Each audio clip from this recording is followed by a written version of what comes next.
Cet appareil juste là peut soit vous faire gagner du temps, soit vous ralentir considérablement. Ce n'est pas toujours un outil rentable. Pourquoi un jour devrait durer 24 heures? Je veux dire, si les gens moyens dans le monde, ou la majorité des gens dans le monde ont 24 heures par jour, pourquoi cela devrait aussi s'appliquer à vous? Mes journées durent 6 heures.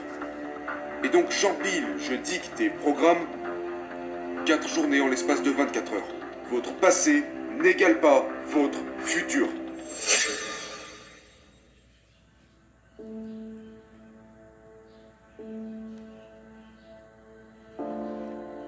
Quelque chose que j'ai remarqué au sujet des grands performeurs que j'ai interviewés ou que j'ai rencontrés dans ma vie au cours des 30 dernières années, que ce soit dans le business, le sport, le divertissement ou la politique, les gens qui excellent voient leur temps et utilisent leur temps complètement différemment des gens moyens.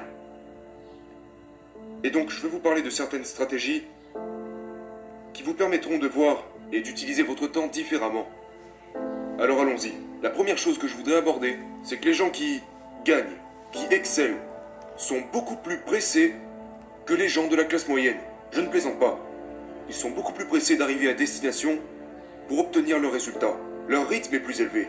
Ils marchent plus vite, ils parlent plus vite, et leurs attentes envers ce qu'ils souhaitent obtenir sont plus courtes. Ça peut paraître insignifiant, mais je vous conseille d'évaluer à quel point vous êtes pressé d'y arriver. Parce qu'il y a quelque chose d'intéressant à propos de la façon dont vous pensez être proche d'un objectif et à quelle vitesse vous courez pour l'atteindre. Laissez-moi vous donner un exemple.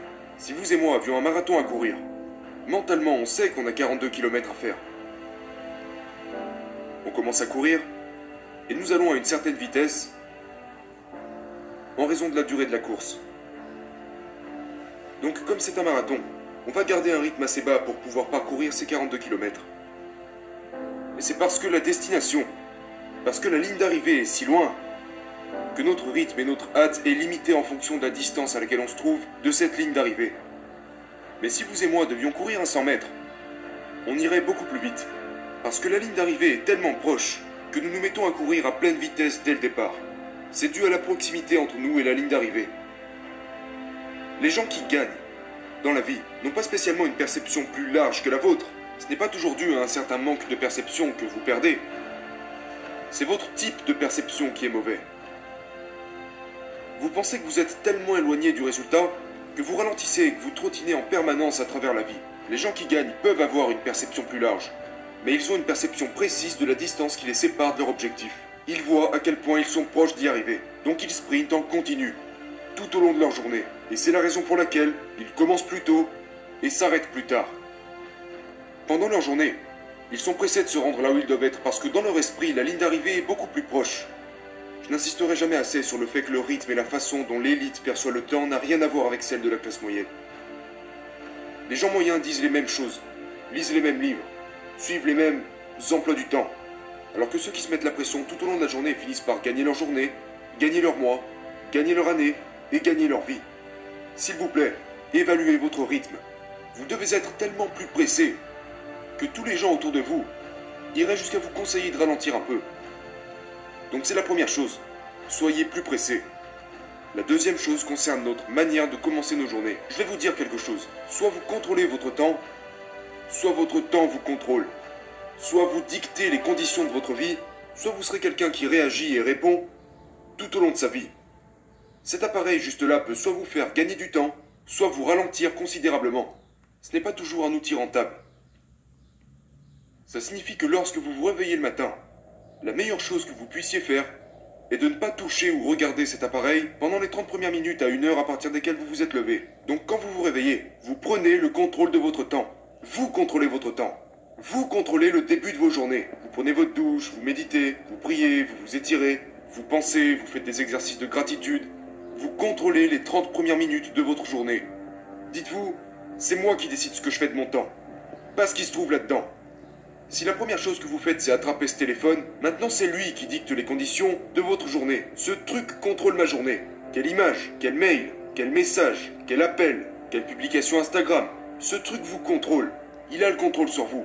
Mais si vous vous en écartez pendant les 30 premières minutes à 1 heure, vous envoyez un message à votre cerveau qui dit que vous contrôlez votre temps, que ce jour doit se plier à vos règles. Et encore une fois, si vous le faites pendant un jour, une semaine, un mois, un an, 5 ans de votre vie, que vous contrôlez les conditions de votre vie pendant les 30 premières minutes à 1 heure de chacune de vos journées, ça révolutionnera votre vie. Et ça sera très difficile à faire pendant les 30 premiers jours. Mais au bout de ces 30 jours, vous n'aurez plus du tout envie de reprendre vos anciennes habitudes. Vous allez complètement retourner le cours de votre vie. Après, bien sûr que je réponds, bien sûr que je réagis le reste de la journée. Ce n'est pas la syntaxe ou le contexte de ma journée, mais je contrôle ma journée. Il y aura toujours des choses tout au long de la journée auxquelles nous allons réagir. Répondre à un message, ou quelqu'un nous dit quelque chose et nous réagissons. Mais je suis l'évaluateur de ma vie, pas l'évaluer. J'évalue ma vie, je dicte les conditions. Je ne serai certainement pas évalué ou dicté par d'autres personnes tout au long de ma vie. La troisième chose est la suivante. Pourquoi un jour devrait durer 24 heures? Je veux dire, si les gens moyens dans le monde, ou la majorité des gens dans le monde ont 24 heures par jour, pourquoi cela devrait aussi s'appliquer à vous? Ce que j'ai découvert, c'est que les gens qui appartiennent à l'élite, les gens au plus haut niveau, en font plus en l'espace de 6 heures que la plupart des gens en une journée. Et voici pourquoi. La plupart des gens mesurent leur journée par tranche de 24 heures. Donc j'ai commencé à penser, j'étais dans le business, j'avais quelque chose comme 20 ans. Et la chose que j'entendais le plus souvent de la part des autres, c'était « T'es trop jeune, t'as pas assez d'expérience. Tu n'as tout simplement pas assez de jours d'expérience. Pas assez de jours d'expérience dans le business pour réussir. » Et j'ai pensé, eh bien, comment puis-je résoudre ce problème? Et j'ai trouvé une méthode pour y parvenir. Je l'emploie maintenant depuis presque 30 ans. Je voudrais que les gens moyens repensent au fait qu'ils ont décidé que leur journée devait durer 24 heures. Mes journées durent 6 heures. Je vais vous apprendre le concept des mini-journées. Ma première journée se déroule de 6 heures du matin à midi. Pour moi, c'est une journée complète. Donc mon but est de réaliser une journée complète de travail entre 6 heures du matin et midi. Parce que je n'ai plus des journées de 24 heures comme avant. J'ai des journées de 6 heures. Et donc, une journée pour moi est basée sur cette mesure de temps. Ça a complètement changé le cours de ma vie et ça a transformé la personne que je suis. Donc là, de 6 heures du matin à midi, c'est un jour complet. C'est mon premier jour. Chaque semaine, de 6 heures à midi, le lundi matin. Et ce qui se passe, c'est que de 6 heures à midi, je visualise mentalement qu'une journée entière vient de s'écouler. Et donc j'empile, je dicte et programme 4 journées en l'espace de 24 heures. Vous serez surpris si vous réduisez vos journées à des périodes de 6 heures. Vous réussirez à faire la même quantité de choses en 6 heures que vous ne le faisiez avant en 24 heures. De midi à 18 heures, c'est ma deuxième journée. Et lors de ce deuxième jour, je remplis cette journée de choses qui me plaisent, de souvenirs, de réunions, d'appels téléphoniques, de moments passés aux côtés de bonnes relations. Et dans cette autre journée, j'ai encore une fois fait autant de choses en 6 heures que vous en 24 heures. De midi à 18 heures, je remplis cette journée au maximum. Et mon troisième jour se déroule de 18 heures à minuit. De 18 heures à minuit, c'est la même chose. Mes relations, mes rendez-vous, mes appels, mes emails, le travail que je fais représente un troisième jour. Et donc ce qui se passe, c'est que depuis mes 20 ans, je vis 3 jours quand la plupart des gens n'en vivent qu'un seul. Et ce, pendant la même période de temps. J'ai commencé à tripler mes résultats par rapport à la personne moyenne. Et une fois encore, si vous compilez 3 jours en l'espace de 24 heures, au bout d'une semaine, d'un mois, d'un an, en seulement un an, je me retrouve avec plus de 1000 jours d'expérience. Et je suis en compétition avec des gens qui n'en ont que 365. Pensez à l'impact que ce simple changement de perception pourrait avoir sur vos résultats si vous viviez des mini-journées pour le reste de votre vie. Mes journées durent 6 heures. Là, la quantité de travail que vous pourrez achever et les résultats que vous en tirerez, c'est juste, vous en reviendrez pas. Si vous commencez à voir les choses comme jour 1 de 6 heures du matin à midi, jour 2 de midi à 18 heures, jour 3 de 18 heures à minuit, vous allez complètement changer le cours de votre vie. Au début, vous allez juste trouver ça drôle, mais quand vous l'aurez fait pendant une semaine, 2 semaines, disons un mois, imaginez qu'en un mois, vous aurez vécu 90 jours. Réfléchissez à ce qui se passerait dans votre vie si vos mois duraient 90 jours, quand le reste du monde n'aurait que... Prenez une seconde, imaginez un peu. Le reste du monde n'aurait que 30 jours. Ramenez ça sur une année, ou 3 ans. À quoi ressemblerait votre vie? La prochaine chose dont je vais vous parler, c'est qu'il doit y avoir un rappel durant lequel vous mesurez l'évolution de vos performances. Deuxièmement, plus vous réduisez cette période de temps durant laquelle vous mesurez vos performances, plus vous aurez tendance à les améliorer. Alors que font la plupart des gens? Les gens moyens, partout dans le monde, mesurent leurs performances à la fin de chaque année. Au nouvel an, ils se disent « Voici ma vie. Voici ce que j'ai accompli, voici ce que je n'ai pas fait. Ils se regardent en face et tentent de faire quelques réglages, d'améliorer leur degré de performance. Ils mesurent leurs résultats, et puis ils font quelques ajustements. Mais donc voilà, ils le font une fois par an. Les gens qui ont de meilleurs résultats réduisent ce délai à une fois par mois. La plupart des entreprises font un récapitulatif. Ils regardent ce qu'ils ont gagné, quels bénéfices ils ont fait, quelles pertes. Ils regardent leur calendrier et ils font des ajustements après avoir mesuré leur performance à la fin du mois. Les gens qui ont encore de meilleurs résultats prennent un moment, le dimanche soir, une fois par semaine, et ils mesurent leur performance, tirent des conclusions, font des réglages et agissent en fonction de ça, chaque semaine. Et puis il y a ceux qui appartiennent à l'élite et qui font ça à la fin de chaque journée. À la fin de leur journée, ils s'assoient, ils regardent leur emploi du temps, ils regardent leurs résultats et ils mesurent leur performance quotidiennement. Du coup, quelle personne selon vous obtient les meilleurs résultats? La personne qui mesure ses performances une fois par an, une fois par mois, une fois par semaine ou une fois par jour? Nous le savons tous. Plus les ajustements sont fréquents, plus la personne qui s'y tient deviendra meilleure. Et puis il y a les gens qui appartiennent au 1% des 1%, qui font ce genre d'ajustement à chaque heure. Toutes les heures, l'alarme se déclenche dans mon esprit. Et c'est un peu bizarre, mais ça fonctionne. Je suis accro à ça. Donc environ toutes les heures, à la fin de chaque heure, je me demande automatiquement qu'est-ce que je viens de faire pour me rapprocher de mes objectifs? Qu'est-ce que j'ai fait pour me rapprocher du résultat? Est-ce que j'ai fait ce que j'étais censé faire? Est-ce que j'ai accompli les choses les plus importantes que j'avais à faire aujourd'hui? Et pendant chaque heure, j'agis en fonction de tout ça. Quels sont les réglages que j'ai besoin de faire? Qu'est-ce que j'ai fait jusqu'à présent et qu'est-ce qu'il me reste à faire? À la fin de chaque heure, l'alarme se déclenche dans votre tête. Si vous arrivez au point où vous pratiquez ça au quotidien, et peut-être que pour le début, vous programmerez une alarme qui se déclenche toutes les heures, juste pour vous le rappeler. À la fin de chaque heure, cette alarme sonne et vous avez sur votre fond d'écran tous vos objectifs à atteindre. Toutes les heures, l'alarme retentit. Toutes les heures, elle retentit. Et ça vous entraînera à mesurer vos performances à toutes les heures de la journée. Vivez des mini-journées et mesurer vos performances toutes les heures va littéralement transformer votre vie.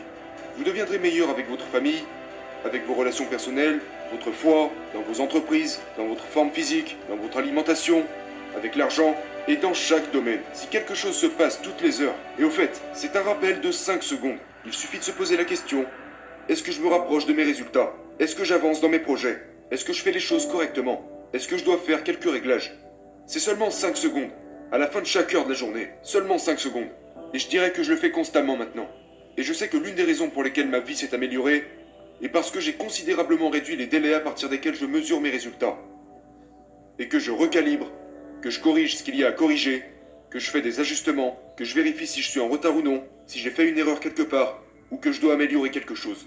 Et donc jusqu'à présent, pouvez-vous imaginer, si vous commenciez à être plus pressé, et que vous adoptez une perception correcte de la distance qui vous sépare de votre objectif, la distance qui vous sépare de votre objectif est infime, et si on retirait le voile qui cache cette distance, vous vous rendrez compte d'à quel point vous en êtes proche.